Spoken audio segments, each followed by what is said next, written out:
Agora são 10 horas e 56 minutos, 10h56, vamos aqui para a tela geral. Olha que linda que ficou a arte da Ellen Cordeiro, né? A produção caprichou, né? Muito bom. Com quem que você fez as fotos, Ellen? Com a Rosângela Sácio. Com a Rosângela Sácio, né? O Moisés sempre tá assistindo o programa, espero que esteja assistindo. Então um abraço pra ele, pra Rosângela, né? Ficou linda a foto. E é claro que a modelo ajudou, claro, né? Obviamente. E a Ellen então, com esse novo visual aqui da coluna, né? Porque a coluna já estreou no mês passado, traz uma vez por mês pra gente aqui algumas dicas muito importantes com relação a relação pais e filhos, né? E a gente tem uma situação que a gente vem falando muito aí nas últimas semanas, que é a reação desencadeada por aquele crime em Blumenau, quando aquele maluco entrou na escola, né, e matou 4 crianças, e aí os pais, vamos dizer assim, eles se sentiram totalmente desprotegidos, né? Acho que assim, os pais muito mais que os filhos, porque os filhos, muitos deles não têm essa capacidade de absorção dessa situação, mas os pais na hora entraram em parafuso, muitos já correram para a escola buscar o filho, né, mesmo estando distante de Blumenau, porque é também uma conclusão óbvia, né, Ellen? Pode acontecer em qualquer lugar. Né? Aconteceu em Blumenau, mas poderia ter acontecido em qualquer lugar, assim como 2 semanas antes aconteceu em São Paulo. Então, esse é o grande receio dos pais. E aí surge, então, o medo de mandar o filho para escola. É um dilema, né, Ellen? Pois então, é um dilema, né? Então, primeiramente, bom dia a todos, né? Que sempre estamos aqui, uma vez por mês. Já nem vamos falar um dia do mês, né? Vamos falar uma vez por mês. Que já tá louco de bom. Já. E assim, aí como a gente tem muita consciência para vir aqui, né, ao vivo para falar de um assunto, hoje eu quero agradecer, inclusive, a Jaqueline Conceição, né? Queridíssima. Nossa, ela, né, para mim é uma referência de psicologia aqui na nossa região. Ela é excelente. E aí, antes de terminar minha pauta aqui pra gente compartilhar, falei, Jaque, tá no rumo, tá certo? Me dá umas dicas, né? Então, só para embasar nosso bate-papo de hoje, que é importante, né? Com certeza. Um beijão pra Jaqueline, né? Grande profissional aqui da nossa cidade. Certo. Então, a gente tá falando do medo, né? Então, você começou falando sobre a criança não tá preparada para administrar o medo. E realmente a criança não tá preparada para administrar o medo.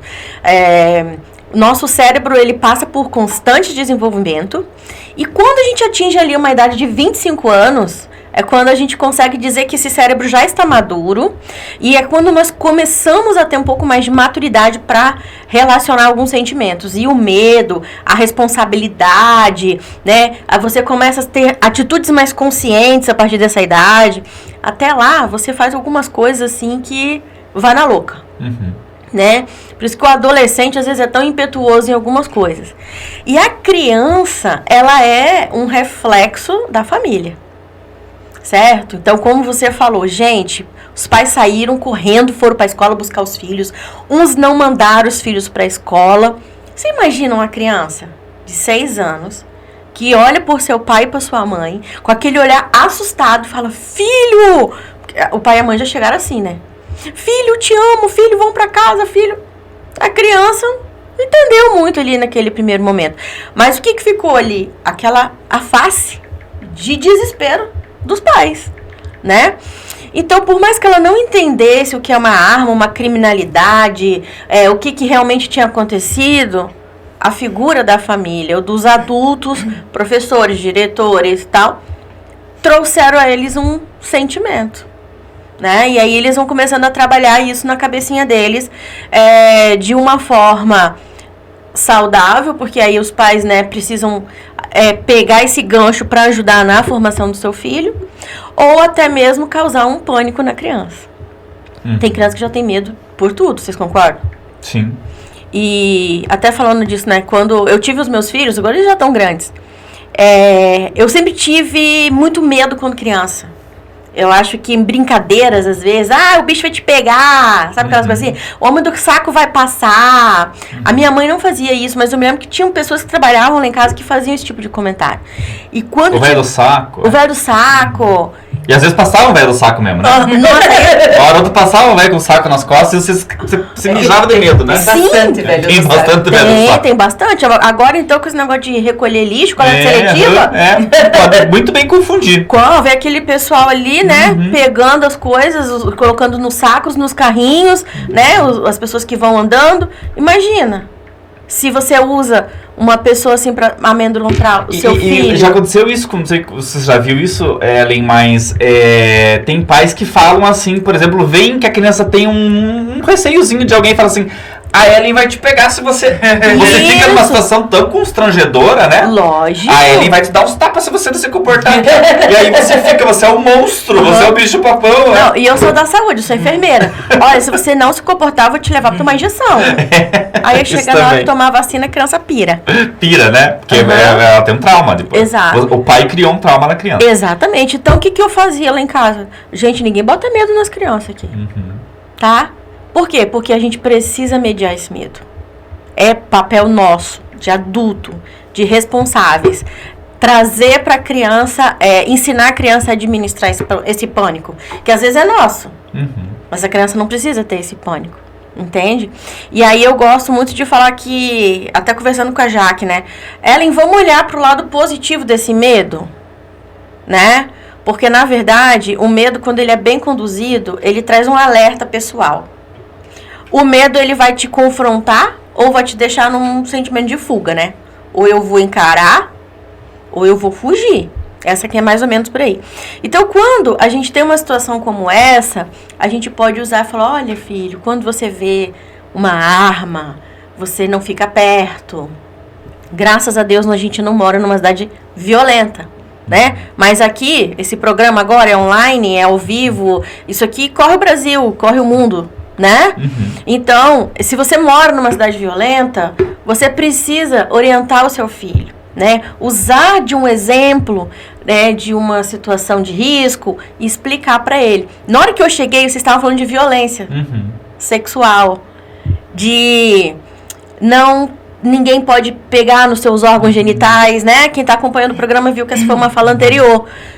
Então, você vai criar um medo na criança? Não, mas você vai colocar nela um sentimento de falar, olha, filho, alerta, né?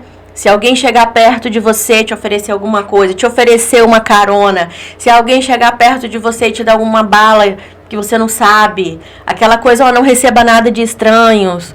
Então, pegar este momento e apresentar para eles um medo de uma maneira mais saudável. Como eu evitar numa situação que eu estou com a minha vida em risco. Certo? Então, às vezes eu sempre digo assim, quando eu era criança, tinha um ditado num programa de televisão que falava assim, com crise se cresce. Eu gravei aquilo, tem gente que nunca nem lembra dessa fase, mas com medo a gente vai ficar alerta. Numa crise, a gente vai se preparar pra gente crescer. Então a gente pega de uma coisa ruim e transforma numa coisa para nossa edificação. Né? O Regis Gonçalves esteve aqui na semana passada lançando o livro dele, né? O queridíssimo, um abraço pro Regis, um livro maravilhoso. E ele falava do medo como algo necessário e bom em certo ponto, porque ele nos evita, por exemplo, da gente se jogar de um prédio, né? Porque não tem medo, você vai se jogar. Você vai, tô usando uma situação limite, mas o medo nos impede de entrar em furadas, né? Exatamente. Como, por exemplo, essa aí do alarme, né? Da criança na escola. Ó, se acontecer tal coisa que fuja do... que você tá vendo que tá diferente, tu saia, né? Não fica lá esperando para ver o que dá, porque hoje a gente tem muito, muito jogo. As crianças estão nas telinhas desde muito cedo. E aí tudo tem lutinha, guerrinha, tiro. E para muitos isso é pavoroso, mas para outros é uma alegria. Uma Nossa, adrenalina. Adrenalina. Olha só, o cara tá com a arma. A criança não tem noção de que aquela arma vai ferir a ponto de matar. Porque no jogo, acaba o jogo, reinicia, tá todo mundo vivo. Todo mundo vivo. Certo? Então, para quem mora em lugares de alta criminalidade, a gente precisa dizer, gente, tem faca, tem arma, sai, filho. Não é igual a gente vê no joguinho da telinha, do iPad, do celular, do PlayStation, enfim. No jogo é a satisfação da vitória, né? Isso. Eles jogam pela satisfação da vitória, não porque causaram mal, né? Isso aí. Então, a criança não entende, ela vê o que tá na tela. E Né? aí vem a questão, então, né, como você falou, o medo existe, o medo tem que ser administrado, a gente tem que aprender a lidar com ele, né? Isso. Tirar um proveito da situação e ainda ensinar o nosso pequeno. Agora, né? dizer segurar o filho em casa e não deixar mais ir pra escola, não é o caminho. Não é o caminho. Tanto é que, assim, a gente precisa, né, quando a gente tem uma situação de perigo, nós temos duas coisas para lidar e administrar. Uma delas é a nossa segurança física. Ela tem que existir, certo? E a outra é a nossa segurança emocional. Né? Criança não vai ter segurança emocional. Nós vamos ensiná-los para que quando ela esteja lá, a partir dos 25 anos de idade, ela possa estar bem segura daquilo que é bom, que não é, o que é perigoso, o que não é, né? Então, Canoinhas, né? Então, falando de Canoinhas, existiu todo um trabalho da prefeitura. Hoje de manhã eu conversei com a Juliana ainda, Maciel, nossa prefeita. Falei, vamos falar de segurança, me atualiza o que nós estamos vivendo hoje em Canoinhas. Então, foi evidenciado nas redes sociais, mas a gente tá com vigilante nas escolas, né, e nos CIs. Amanhã a Sônia vai estar aqui, inclusive, a secretária de Educação, falando disso. Isso, então todas as escolas estão tomando medidas, né, de instalação de travas elétricas, né, sensores, né, alarme sonoro de segurança. Então a escola, ela está sendo totalmente com seu espaço físico adequado para que a gente possa prevenir, né, um ataque desse aqui, né? E também, eles também estão trabalhando nos planos de segurança da escola, então amanhã eles devem falar bastante sobre isso. E cada escola, gente, vai ter a sua necessidade acolhida de forma diferenciada, né? Nós temos diversas escolas em diversos bairros, né? E cada uma ou outra precisa de um investimento maior. Então, isso está sendo muito bem avaliado pela prefeitura para que todas sejam beneficiadas e deixem os nossos pequenos seguros. Inclusive, foi questionado ontem a qualificação dos seguranças, né, Ednei? Foi passado pra gente depois, até amanhã a gente vai abordar isso, mas são os vigilantes contratados, são de uma empresa de Joinville, né? Que é especializada em vigilância. E então, a empresa foi contratada no regime emergencial, né? Dispensa de licitação, para que seja possível já ser colocado em prática, porque senão era um processo que poderia levar mais de um mês, né? E aí, então, já estão trabalhando desde anteontem, então, nas escolas aqui do município, né? Mas amanhã a Sônia vai falar mais a respeito disso. Uma coisa que você disse que eu acho que é muito bacana, Ellen, é ensinar as evidências do perigo.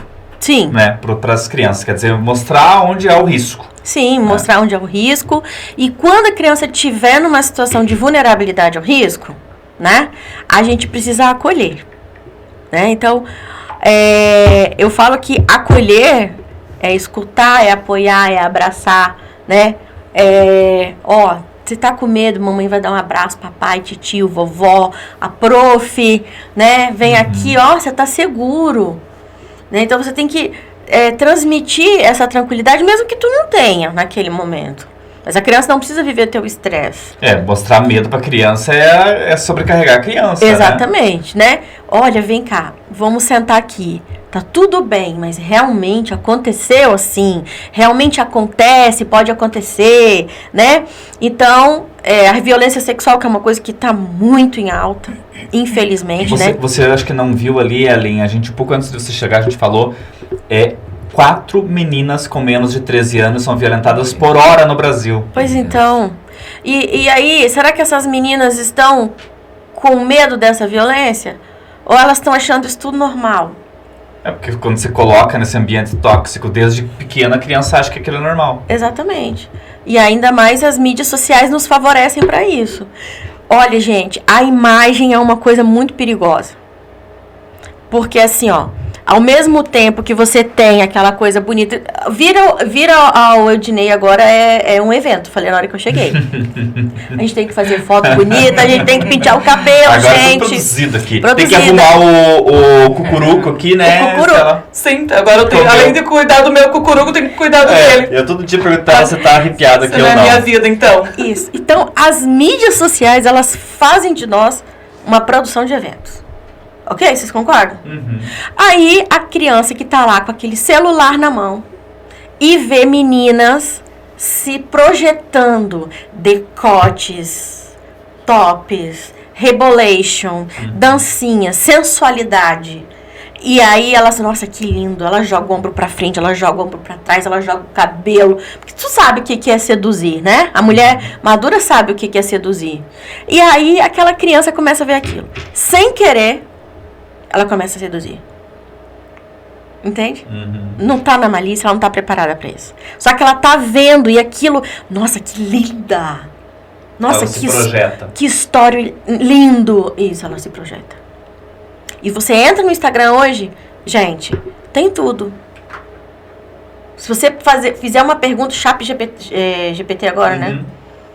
Cara, você coloca lá como fazer, ele te dá um manual da vida.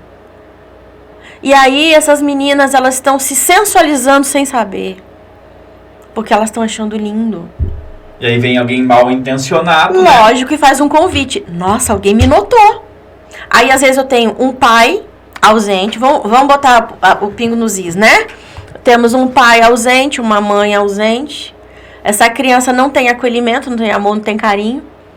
Quando o pai e a mãe chegam, é pra cobrar, e eu me incluo nisso, que às vezes a gente chega já cobrando. Ei, fez isso, fez tarefa, escovou o dente, tomou banho. E a gente chega com... Aí vem alguém na internet e fala, nossa, como você tá linda. Quem tá nos ouvindo agora entendeu. E aí, chegamos nesse resultado péssimo, deprimente. Então, são crianças que estão entrando em armadilhas porque não têm medo. Porque elas não têm medo. Porque elas veem que tá bonito, então eu vou reproduzir. E aí é nessa hora que a gente... Por isso que eu adoro estar aqui, porque a gente vai de um lugar a outro e a gente consegue trazer um conteúdo para que as famílias possam refletir. Até que ponto eu estou acolhendo meu filho em casa, até que ponto eu estou abraçando, eu estou beijando, eu estou amando e eu estou dizendo, até aqui tu vai, aqui você não vai. Mas isso não é, Ellen, atribuir, obviamente que a sexualização ali, ela tem que ser, meu Deus, monitorada pelos pais, dosada, de todas as formas, mas não é atribuir a culpa à menina que está fazendo isso, que ela está chamando a atenção de um mal intencionado. Até que ponto eu tenho que reprimir a minha filha, que ela não faça tal coisa, colocar ela, ó, se preserva, se esconde, porque tem pessoas más, tal. Mas será que não é atribuir a culpa só à menina? Porque daí não é a questão do pai e a mãe pegar o filho em casa, ó, quando você vê uma menina e assim, ela não tá se oferecendo pra você, ela só tá querendo ficar bonita, não tá, tipo, oferecendo nada pra você. Sim. Não tá te dando liberdade de você chegar até ela e propor algo. É por isso que a gente tem que ensinar aos nossos filhos aquilo que possa ser uma isca fácil. Entende? E só uma família atenta. E eu não tô falando só de pai e mãe. Tô falando de família. Tô falando de quem tá do lado. Sim. Entendeu? Porque o menino sensualiza muito menos. E a violência sexual devia ser pros dois. Mas sim, concordo. o que a estatística traz? As meninas. As meninas. Infelizmente. Infelizmente. Tá. Eu acho que até eu não vejo novela das 9, mas Não ela tá vejo também. abordando isso, né? Ela tá mostrando isso. Eu vi alguma coisa de uma menina que ela conversa, teoricamente, com um menino, mas é um senhor de idade Meu que tá Deus. por outro lado, né? E isso acontece muito. Não é aquela... Eles usam uma foto de alguém, Sim, né, da idade óbvio, dela óbvio, e tal, claro. né? Conquista, né? com a voz bonita, É. com uma foto bonita, até o dia que se revela. E eu concordo com a Ellen que isso tem muito a ver com a falta de diálogo entre o filho e os pais, né? De limites De limites também, né? também. Mas Sim. a gente acabou fugindo do nosso assunto principal, que é o medo de ir à escola. Mas claro, tem a ver também, porque a gente está falando Isso. de medo, né? A criança ter um medo de algumas coisas e o pai colocar esses medos, né? Sim. Sim. Não colocar os medos, mas delimitar, né? Do que ela Vários tem que ter medo, do que ela não aspectos, tem. né? É. O medo de ir à escola, como um termo, medo de ir à escola, não deve existir. Mas Não. a criança tem que ter consciência que, infelizmente, o mundo hoje está muito complicado. Né? Consciência do perigo. Porque aquilo que a gente falou, nós temos a violência física, mas nós também temos outras violências. E a escola também é um local disso. A escola é um espaço de bullying, a escola é um espaço de assédio, a escola é um espaço de agressão verbal, né? E tudo isso é violência, né? A gente teve uma violência física que chocou e matou, mas nós temos traumas que são gerados nessas crianças a vida inteira, né? Eu sempre falo assim, ó, acidente de avião. Traumatiza pra caramba, morre 300 todo... Caiu um avião, morreu 300. Mas o avião cai uma vez ou outra. E quantos acidentes de carro acontecem? Quantas pessoas morrem de carro? Então, a ideia hoje é... O medo não é só dessa violência física, não pra Canoinhas. A não ser que venha alguém aí e fique surtado e aconteça. Mas a gente precisa de entender que este medo, ele precisa ser usado como um alerta para que as crianças possam se defender. Esse teu exemplo foi muito bom, porque o pai pode deixar, né, veja a ironia da coisa. Filho, você não vai para a escola hoje porque pode acontecer um atentado, mas você vai comigo viajar para São Paulo de carro. O risco do seu filho morrer num acidente de carro daqui indo para São Paulo é 100 vezes maior do que ele ser assassinado na escola, né? É isso que você está falando. É disso que eu tô falando. Né? Porque ele é muito esporádico. Sim. Né? Claro, aumentou muito nos últimos tempos? Aumentou. Mas é aí que tá. Você não controla, vamos dizer assim, um acidente de trânsito, você não tem mais muito o que fazer, além do que já é feito. Mas num caso desse, você pode tentar prevenir. É isso que está sendo discutido hoje. Por isso que estão discutindo no Congresso, a questão da fake news, por isso que estão discutindo em várias esferas, né, essa questão de como coibir a violência na escola, esse tipo de violência. Inclusive o bullying, que é um assunto que sempre se deixou pra lá, né? Normal. Se quebrar no pau no final da aula tá tudo bem, né, e tal. Mas é que, na verdade, eles viram que pode ser a origem desse tipo de comportamento. Nossa. Por isso tá se falando muito no bullying hoje. Exatamente, foi por isso que eu quis resgatar essa fala. Eu tô com medo de levar meu filho pra escola, mas você tá com medo de ele ser assassinado ou você... Medo aí é um contexto, é um né? contexto, né? Então, por isso que se você entrou achando que a gente ia falar de arma, nós estamos falando de tudo. Então, esse medo, ele precisa ser trabalhado na vida da criança, Vários aspectos. com amor, com tranquilidade, com acolhimento, com supervisão, né? Supervisionar a vida do filho não é ficar lá em cima dele, mas é com quem que ele tá andando, com quem que ele tá falando. Ele tá chegando da escola triste, chorando. Meus filhos sofreram bullying na escola. Diferentes momentos, tá? João, porque sempre era muito tranquilo e tal. O pessoal pintava e bordava com ele. Esses são alvos fáceis do bullying, aqueles que são mais tranquilos, né? Apanhava pra caramba. E ele falava, eu tinha pavor de ir pra essa escola. Ai, meu Deus. E eu troquei o menino da escola, me lembro, no 3º bimestre. Porque eu vi que meu filho estava adoecendo. Era bullying. A Maria Vitória já é mais... Ela tem um outro comportamento. Mas também sofreu bullying na escola.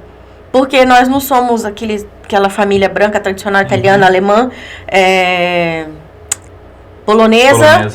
E minha filha chegou, né? Da minha cor.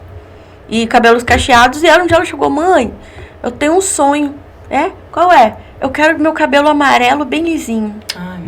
Por quê? Porque isso é impregnado, né? Porque ela era a única que estava na escola. A violência dentro da escola, nesses patamares de entrar alguém e assassinar alunos, né? Ela é relativamente recente, mas o bullying sempre existiu. O bullying sempre existiu. Sempre existiu. E em muitos dos casos aí, né? Não justifica, mas muitos usaram como uma justificativa o bullying. Por isso que é um dos temas que tem que ser discutido, analisado, rediscutido dentro das escolas. Tem um termo que você colocou aqui no nosso roteiro que eu achei interessante, Ellen, que é a segurança emocional do adulto. Você mais ou menos pincelou esse assunto, Sim. Mas eu queria que você entrasse mais nessa questão. Então, essa segurança emocional do adulto, que eu quero dizer, é nessa maturidade de estar diante das circunstâncias de risco e saber definir o que é risco, né? A gente acha que fez 16, 18 anos, a gente sabe o que é risco. A gente não sabe. A gente acha que sabe. Já que ontem falou pra mim, Ellen, até os 25 anos, nosso cérebro está em processo. Ele está maduro a partir dessa idade. Então, até lá, se você acha que você já criou teu filho que está com 16, não. tu é responsável. Toda a família. Que esse cérebro esteja realmente maduro aos 25 anos. Então, essa segurança emocional do adulto, ela tem 25 anos para se formar. Princípios, valores, tá? A gente trata desde que são crianças. E aí, na hora que eu vejo se aquela situação tem perigo ou não. Por exemplo, pegar um carro, beber todas e sair para dirigir. Posso matar um monte. A história desse jovem, né, desse homem lá, que ele falou um monte de coisa, falou primeiro que ele estava num jogo, né, esse assassino, depois ele mudou. Diz que tinha um chip no olho. Ele podia estar surtado, ou poderia realmente estar mergulhado nessas coisas nesses filmes de ficção científica e de prendas, como é que é? Que eles dão provas para a pessoa conquistar. Tem muito filme disso. Entende? Então a pessoa vai crescendo, sendo motivada por um mundo de ficção, e chega na fase adulta e acha que o mundo é uma ficção. Ele perde o sentido do que é real, o que é irreal, o que é ilusório, certo? Então, o que pode, o que não pode. O que pode, o que não pode. Gente, quantos adultos inconsequentes nós temos? Então, e quantos pais inconsequentes também, né, infelizmente, porque aí é o grande risco, né, o pai inconsequente, não preparado para ser pai e que acaba tornando a vida da criança bem mais difícil. Como disse a Estela, vou botar a culpa na criança, o adulto não tem culpa, não tem, porque esse adulto foi uma criança um dia. Esse adulto que violenta, que assedia, que faz bullying tem criança também, mas esse adulto um dia ele foi criança. E o que ele colecionou para sua história de vida? Eu quero me vingar. Quem sabe? Quantas coisas... Tem pessoas que têm o dom do perdão, mas tem pessoas que são baú. Se eu sofri, eu vou fazer outro sofrer também. Verdade. O último termo aqui que você colocou, o fortalecimento do vínculo entre mãe e bebê. Acho que é a origem de tudo. Né? É a origem de tudo. Sim. E, assim, todos sabem aqui, né, ou a grande maioria, que eu sou uma enfermeira, especialista em cuidados com o bebê, né? Minha formação na obstetrícia, na pediatria e na consultoria de amamentação, onde eu trabalho muito esse vínculo, tá? Gente, hoje tá em moda, se vocês entrarem no parto humanizado, a mãe pega o bebê, já abraça, ele tá ligado no cordão umbilical, a placenta tá no útero ainda, as cenas são lindas, são chocantes, são emocionantes, bebê que rasteja para poder chegar na mama para mamar, isso tudo é o quê? Acolher, quero receber o meu bebê, tava no útero e agora ele tá no meu braço. Só que a gente não pode perder isso no nascimento. Então eu vou amamentar. Lógico, amamentar é acolher. Um sucesso da amamentação é o bebê bem posicionado no colo, um bebê bem acolhido, um braço que preenche, uma criança que se entrega. Eu vejo todos os dias no consultório crianças que vão mamar tão tensas. A mãe tá tensa, o bebê também tá tenso. Tipo assim, eu não consigo me soltar porque esse colo, a minha mãe não tá mole, a minha mãe tá tensa. E o bebê sente esse músculo totalmente tracionado. E aí eu vou brincando, relaxa, vai relaxando, vamos relaxando, vamos relaxando. Aí ela vai relaxando e daqui a pouco o bebê também vai relaxando. Eu vejo isso todo dia. Daqui a pouco o bebê tá com um pãozinho junto com o leite ali. Entendeu? Então, acolher é colocar no colo mesmo, desde bebê, criar vínculo. E aí eu falo pras mães assim, gente, amamentar é difícil, é pra caramba, gente. 30 dias louco. Quando nasce os dentinhos, né? Tudo aquilo. Não, mas não é esse o problema. O problema é a primeira semana, os primeiros 15 dias. Coisa, né? O colo, dar colo para um bebê, gente, que se mexe, é muito difícil. Posicionar um bebê é muito difícil. E aí, eu falo que amamentar não é só nutrir. Amamentar é acolher no colo. E saciar o bebê. Aquela coisa de olho no olho. Nariz pra cima. Gente, se você olhar pra cima, você vai olhar pra luz, certo? Então, teu bebê tá aqui, o nariz dele tá pra cima, ele vai olhar pra quem? Pra você. Então, você começa a colecionar aqueles momentos. E aí, detalhe. Que assim, ó. Que muitas mulheres estão amamentando escutando ou que passaram por isso vão se identificar nesse momento agora. Eu não nasci pra isso, Ellen. Porque na hora eu acolho o bebê, eu preparo a mama. Escuta só. Preparo a mama, boto o bebê pra mamar. Aí o bebê acaba de mamar, aí ele faz cocô. Aí eu vou, troco a fralda. Aí eu vou, dou outro peito pra ele mamar. Eu tô exausta. Daqui 1h30 o bebê quer mamar de novo.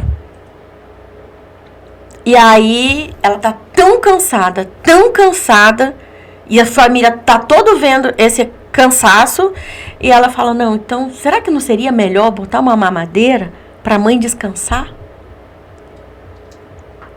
Só que aquele bebê tava dentro da barriga da mãe. E esse bebê, para ser um ser humano mais estável, ele precisa do colo da mãe. Por 3 meses, chamado esterogestar. Então, mais um ponto pra gente refletir hoje. Começa lá, a gente da base, né? Lá Meu Deus. bem... E aí nós estamos assim. cansados, nós estamos sempre cansados. Ah, eu tô cansada, filho, toma, assiste aqui, ó. Ah, eu tô cansada. É uma babá eletrônica. Você tá entendendo? Bem perigosa. Bem perigosa. E o nosso cansaço, gente, começa na hora que a gente pare. Não é porque o teu filho come sozinho, não é porque ele toma uma mamadeira, que o colo vai deixar de existir. Então são 3 meses? São de muito acolher.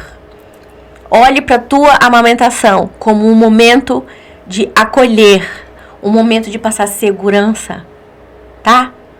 Vejam a mulher amamentando rígida e tranquila como o bebê é outro bebê. Quem não gosta de colo? Tu gosta de colo, Stella?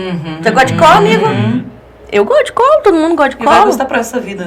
Os colos, eles se mudam, né? A criança dentro da gente também nunca morre, né? Não. Então, hoje o meu colo não é mais do meu pai e da minha mãe, o meu colo hoje é do meu marido. Certo? Quem me acolhe mais na minha vida hoje? Meu marido. Quem me abraça mais? É o meu companheiro. De vocês deve ser igual. Você vai lá na tua mãe, beijo, mãe, beijo. Mas um dia, esse colo foi ali. Né? E assim é a vida, gente. A vida é colos, acolhimento. Todo mundo precisa. Todo mundo precisa. Nós teremos adultos muito melhores preparados para enfrentar risco, perigo, sabe? Lidar com o medo. E um adulto mais seguro não vai projetar um desespero na vida do teu filho também. Porque o meu pânico eu vou tranquilizar e falar pro meu bebê, pro meu filho. Você tá em pânico, mas você tá controlando. Tô respirando. Não, filho, você vai pra escola, vai dar tudo certo. A mãe tá louca, o pai tá louco. Mas, filho, tá tudo certo. Tem segurança lá na escola. Qualquer coisa, chama a professora. É assim, gente. É assim. Não é se trancando em casa que vamos resolver a situação. Como sempre, Ellen Cordeiro traz dicas valiosíssimas pra gente na relação pais e filhos. Relação complexa, mas que, como ela muito bem disse, né? É a nossa vida, né? A gente precisa ter essa relação cada vez mais saudável para sermos seres humanos melhores, seja como pais ou seja como filhos, né? Ellen, muito obrigado mais uma vez. Deixa espaço para você concluir a coluna de hoje. E, claro, todo mês, uma vez por mês, ela está aqui com a gente para falar da relação pais e filhos. É sempre um prazer, uma honra estar aqui. Amo o nosso bate-papo, A né? gente também. Porque eu acho que a gente pode ajudar a fortalecer vínculos familiares Tão necessários. tão necessários. A gente precisa ser adultos mais maduros, né? E vamos aos 25 anos, né? Que a gente já passou dessa fase. Ai, que saudade, né?